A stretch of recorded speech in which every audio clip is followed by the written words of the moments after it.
안녕하세요. 상가의 정석 김혜윤 조실장입니다. 오늘은 선릉과 정릉 블럭의 상권 분석 및 유동인구를 파악하는 시간 갖도록 하겠습니다.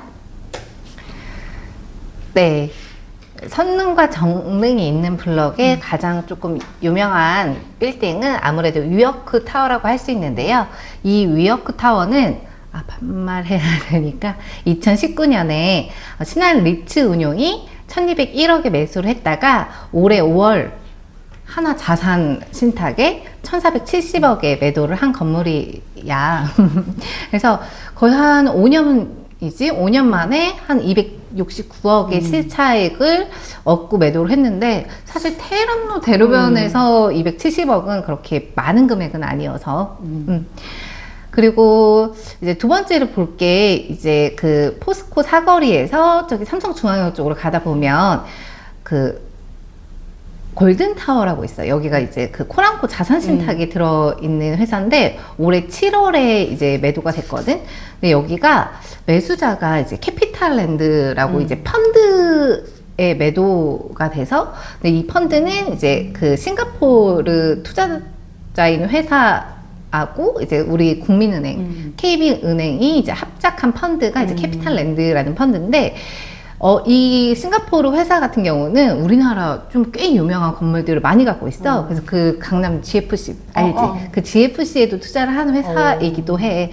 그래서 요즘에 이제 강남에 이제 대로변에 있는 대형 건물들을 보면 펀드나 리츠들이 많이들 갖고 있고, 그렇게 많이 손바뀜이 일어나고 있는 것 같아.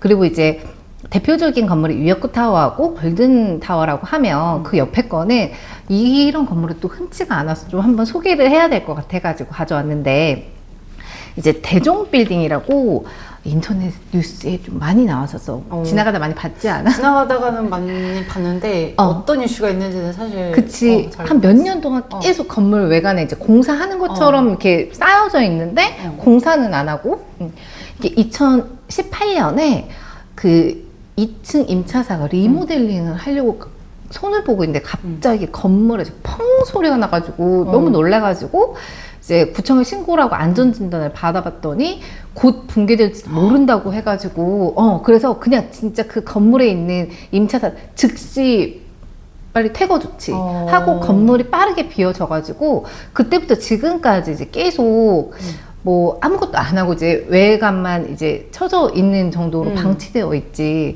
근데 임대 수익, 테헤란로 대로변에 임대 수익이랑 이런 걸 생각해 보면 빨리 서둘러서 그치, 너무 아깝잖아. 땅이 리모델링을 하든 재건축을 하든 누가 사서 그치. 왜 그런 줄 알아? 왜일까? 여기 소유주가 110명 정도 돼. 소유주가 110명? 그러니까 이제 이거를 어쨌든 빨리 허물고 공사를 하거나 뭐 새로 짓거나 이렇게 해야 되는데 합의가 안 되는구나.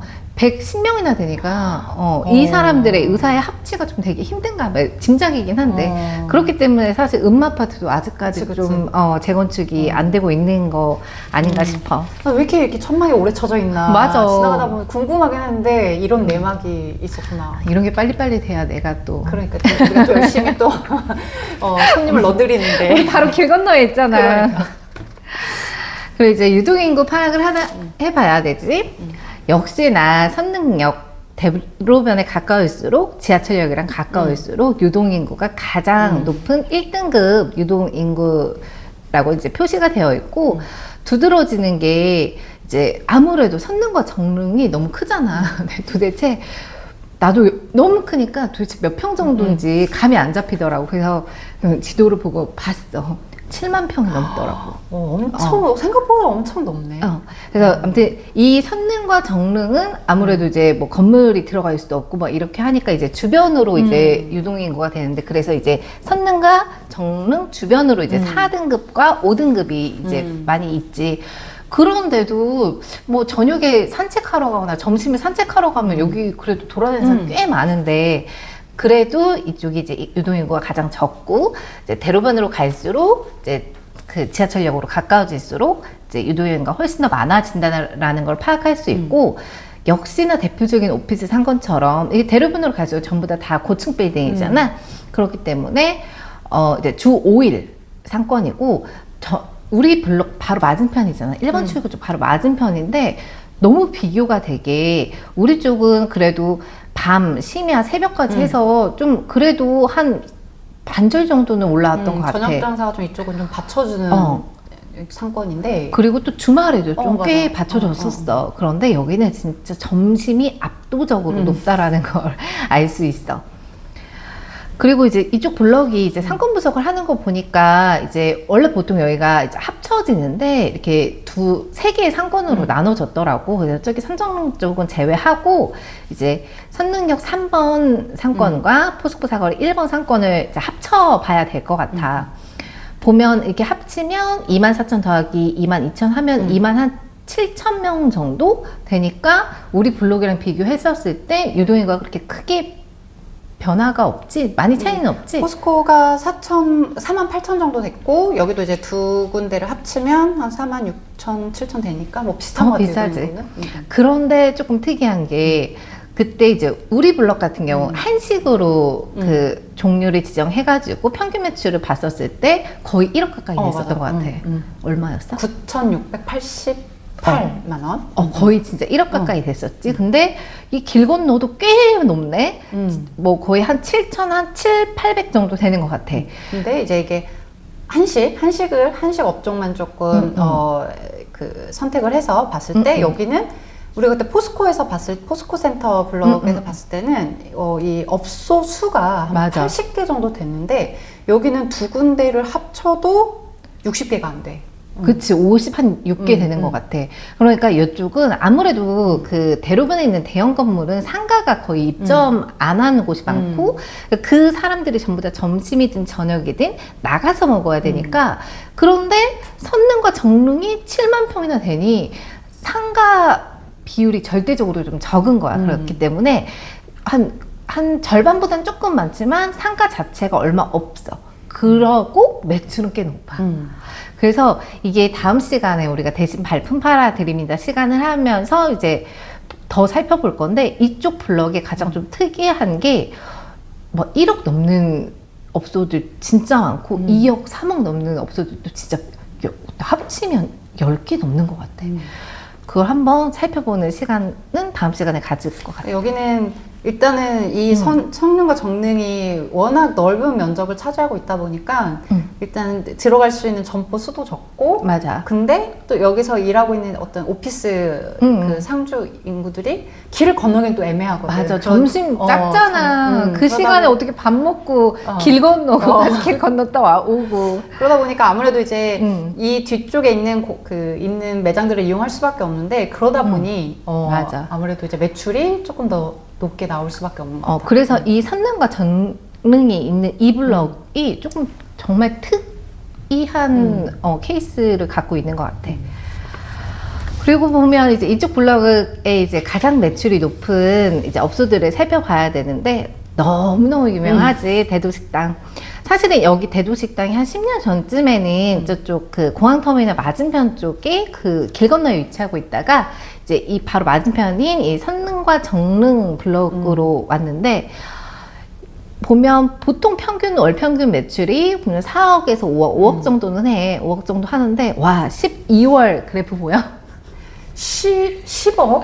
10억 가까이 되는 거야. 10억 가까이 찍는데, 아무래도 연말에 직장인들 송별을 해야지. 여기 정말 회식으로 많이 가기 맞아. 때문에 나도 수없이 가봤거든. 여기 말고 다른 지점에 있는 대도식당도 마찬가지고 굉장히 회식의 회식할 꽃이지. 그렇지. 근데 깍두고기, 깍두볶음밥. 깍두볶음밥하고 된장죽, 너무 맛있지.